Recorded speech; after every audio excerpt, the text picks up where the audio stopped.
কোরআনের বিরুদ্ধে গিয়ে আমরা শায়েকের কথা ভালো হয়ে গেছে গা, উপদেষ্টার কথা ভালো হয়ে গেছে গা।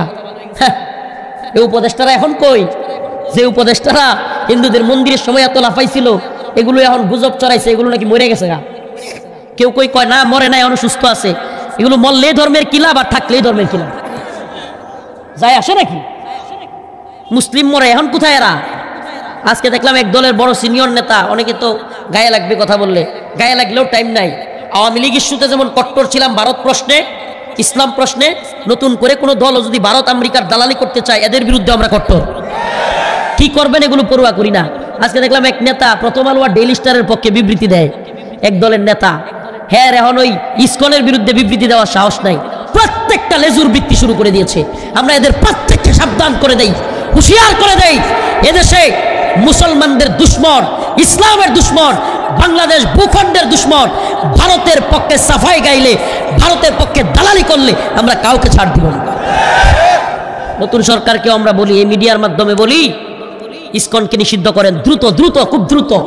ওয়াজ ছেড়ে দিব, সোজা বলতেছি, একেবারে অচিরে শুনতে পাবেন ইনশাআল্লাহ। আমরা ময়দানে নেমে গেছি, শাহাদাতের জন্য নেমে গেছি। ওয়াজ নাই, ওয়াজ নাই, ওয়াজ নাই, কোনো ওয়াজ নাই, দেখা হবে ময়দানে ইনশাআল্লাহ।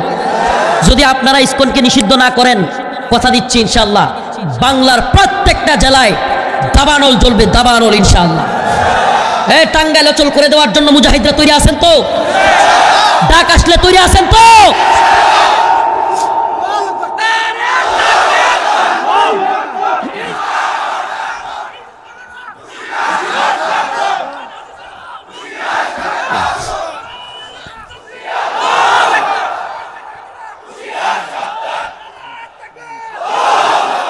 কনসেপ্ট একেবারে ক্লিয়ার, কথা একেবারে হবে তরবারির ভাষায়। কিসের ভাষায়? এখন আর ওইগুলো সময় নাই। আল্লাহ বলছেন ইকাতিলুনা ফি সাবিলিল্লাহ ফায়াকতুলুনা ওয়া ইউকতালুন। শুধু মায়ের খাওয়া সুন্নত না, দেওয়াও সুন্নত। মায়ের খাওয়া যেমন সুন্নত, দেওয়াও সুন্নত। আমরা আর বলবো না বুক পেতে দিব। আমরা এখন ওরা একটা ফেললে প্রয়োজনে 10টা ভারতের দালালকে সাইজ করে শাহাদাত বরণ করব। রাজি আছেন তো ইনশাআল্লাহ? ডাক আসলে প্রস্তুত তো? নাকি দল আর নেতা বললে পালায়া যাবেন? এই দল নেতা নাই, ইসলামের জন্য দল নেতা নাই। এই কবরে কি প্রশ্ন হবে? মার রব্বুকা ওয়া মান দীনুকা, ঠিক কি ঠিক না? নাকি প্রশ্ন হবে what is your team, Awami লীগের, বিএনপি এন্ড জামাত, তোমার দলের নাম কি? এই প্রশ্ন হবে। প্রশ্ন কি হবে?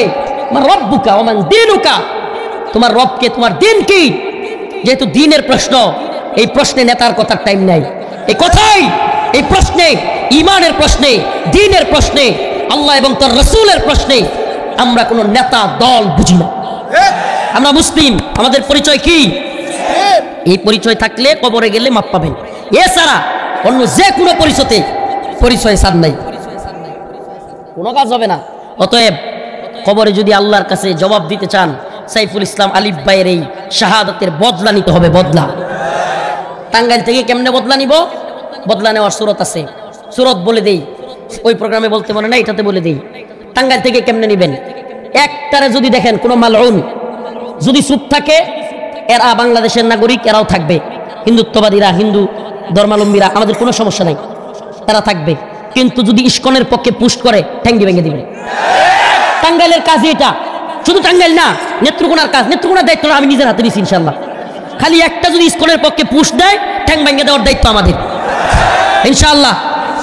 টাঙ্গাইলের দায়িত্বটা আপনারা নেন। 64 জেলায় ইসকনের পক্ষে দালালি করলে, আওয়ামী লীগ করুক, যুবলীগ করুক, আওয়ামী লীগ, যুবলীগ, ছাত্রলীগ, এরা এখন ইসকন সাজছে। এটা দেখছেন? হ্যাঁ দেখছেন? এগুলোর কোনো ধর্ম নাই, এগুলোর হইলো কি জানেন? ক্ষমতাই ধর্ম। এই যে কোনো দল এই ক্ষমতাই ধর্ম, এই নীতিতে বিশ্বাস করবে। এমন আওয়ামী লীগ, ছাত্রলীগ, যুবলীগ যেটারে পাইবেন ইসকনের পক্ষে দালালি করলে ওর একবারে ঠ্যাঙ্গি ভেঙে দিবেন। এই ঠ্যাং বাংলে হুকুমের আসামি হইতে হবে। রাজি আছি? যান টাঙ্গাইলে এসে হাজিরা দিব।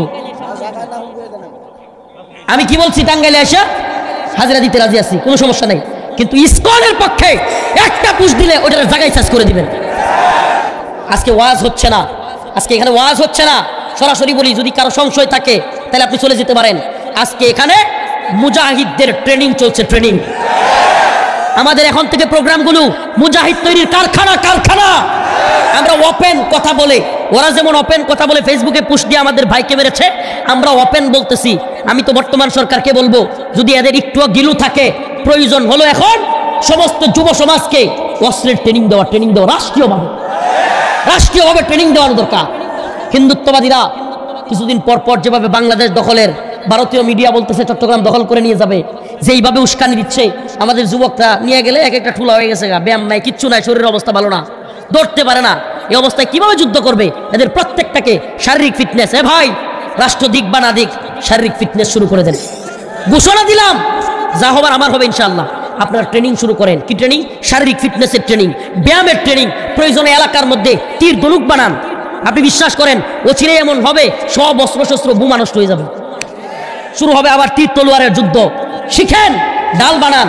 আপনারা কিছুটা সামরিক কথাও কিছু বলেই ফেলি, কি কর সামরিক কথা কয়েকটা বলি। রাশিয়া ইউক্রেন যুদ্ধ লাগছে না, হঠাৎ করে বিভিন্ন অঞ্চলে যারা একটু আড্ডু রাজনীতির খবর রাখে, রাশিয়া যুদ্ধের খবর রাখে, কিছু অঞ্চলে হঠাৎ করে অস্ত্র শস্ত্র শেষ, পর্যাপ্ত অস্ত্র আসার জায়গাও নাই, অস্ত্রের মজুদ হয় যে বন্দুকের নলা দিয়ে বেরিয়ে বেরিয়ে। চিন্তা করছেন? তাহলে ট্রেনিং লন, বাইরে ট্রেনিং লন। সাবধান, মুসলমানরা বাড়ি দিয়েন না, এই কামনা করতে যায় না। মুসলমানের জান মাল রক্ত, তাইলে কি নিরীহ হিন্দু যেটি আছে এটির বাড়ি দিবেন না? এটিরও বাড়ি দেওয়ার দরকার নেই। আমাদের কথা বুঝেন, ভুল বুঝবেন না। আমরা বলি না এখন হিন্দুদের বাড়িঘর সব জ্বালায় দেন, না, আমরা এই কনসেপ্টে বিশ্বাসী না। কিন্তু যদি ইসকনের পক্ষে দালালি করে, কথাটা ভালোভাবে বুঝেন, ইসকন আর হিন্দুত্ববাদী, হিন্দুরা এক জিনিস না। ইসকন হলো হিন্দুত্ববাদীদের মধ্যে সন্ত্রাসী সংগঠন। কি সংগঠন? সন্ত্রাসী সংগঠন। এই সন্ত্রাসী সংগঠনের পক্ষে যদি কেউ দালালি করে, এরেসাইজ করবেন। কি করবেন? এই মর্দে মুজাহিদরা তৈরি আছে তো ইনশাআল্লাহ? আমাদের এক একটা মাহফিল, আমার দাওয়াত না দিলে না দিক, মাহফিল করবো না প্রয়োজনে। আমি এক একটা মাহফিলে যামু, এখন থেকে মুজাহিদদের ঘাঁটি তৈরি করবো। ঘাঁটি যে কোনো মুহূর্তে দেশ রক্ষার জন্য, ইসলাম রক্ষার জন্য ডাক দিলে যেন প্রত্যেক এলাকা থেকে আমরা হাজার হাজার মর্দে মুজাহিদ পাই। ডাক দেওয়ার সাথে সাথে ভাই, মা, বোন, বাচ্চা, সন্তান সব কিছু রাইখা দ্বীনের জন্য, দেশের জন্য বের হয়ে যাবে। এমন মর্দে মুজাহিদ দরকার, দলান্দ দালাল দরকার নাই। যে নেতার কথা শুনবে, নেতা যদি ভারতের পক্ষে যায়, হ্যাঁ ভারতের পক্ষে, নেতা যদি আমেরিকার পক্ষে, হ্যাঁ আমেরিকার পক্ষে। এই দলান্দ, এই বুট কামানোর দান্দাবাজ দরকার নাই। আমাদের দরকার ইসলামের জন্য, দ্বীনের জন্য, ঈমানের জন্য মর্দে মুজাহিদ, যার জজবা আছে ঈমানের জন্য, শাহাদাতের। এই শহীদ হইলে লস না লাভ? আমার ভাই আলিফ চলে গিয়েছে। আল্লাহ পাক বলেন ওয়ালা তাকুলু, তোমরা বলিও না লিমা ইউকতালু ফি সাবিলিল্লাহি আমওয়াত, যে আল্লাহর রাস্তায় জীবন দিয়েছে তারা তোমরা মৃত বললো না। সুবহানাল্লাহ, মৃত বলাও নিষেধ। আপনারা কি শুনেছেন? আমার ভাই সাইফুল ইসলাম আলিফকে গোসল ছাড়া জানাজা দেওয়া হয়েছে। শহীদি, সুবহানাল্লাহ, শহীদি জানাজা। ওই রক্ত মাখা পোশাকে আল্লাহর সাথে মুআমালা। আল্লাহ বলতেছেন আমার রাস্তায় যে শহীদ হয়েছে কাফের মুশরিকদের হাতে, সে তো মরে নাই, তার আত্মাটাকে আমি আস্তে করে দুনিয়ার থেকে আইনা জান্নাতের একটা সবুজ পাখির মধ্যে ভরে দিছি। সুবহানাল্লাহ কয় না? সবুজ পাখির মধ্যে ভরে দিছি, হ্যাঁ জান্নাতে উঠতেছে। আমাদের ভাই সাইফুল ইসলাম আলিফ, আমরা বিশ্বাস করি সে জান্নাতের মধ্যে গিয়ে উঠতেছে, আর যেখানে যা মন চাই খাচ্ছে। সুবহানাল্লাহ, তার বারজাখী জিন্দেগি নাই, তার কবরের সওয়ালজবই নাই। সুবহানাল্লাহ, সুবহানাল্লাহ কয় না? শহীদ, শাহাদাতের মর্যাদা পাওয়া ব্যক্তি জান্নাতের সবুজ পাখির ভিতরে উঠতেছে। হঠাৎ করে উঠতে আল্লাহর আরশের ল্যাম্পপোস্টের নিচে গিয়া বসবে। সুবহানাল্লাহ কয় না? বসবে। বসার পর আল্লাহ জিজ্ঞেস করবে আমার প্রিয় বান্দা তুমি কি চাও? ওই শহীদ বলবে আল্লাহ কিচ্ছু চাই না, আপনি অনেক দিয়েছেন, আলহামদুলিল্লাহ। শেষ আখের সবচাইতে খুশির সংবাদ আল্লাহ দিবেন যে বান্দা আমি তোমার সাথে সাক্ষাৎ করব। আমরা তো সেই সাক্ষাতের অপেক্ষায় আছি। এই দুনিয়ার খায়ের সাথে এগুলো জানি, এমনি কেউ মারলেও মরবো, না মারলেও একদিন না একদিন মরেই যাবো।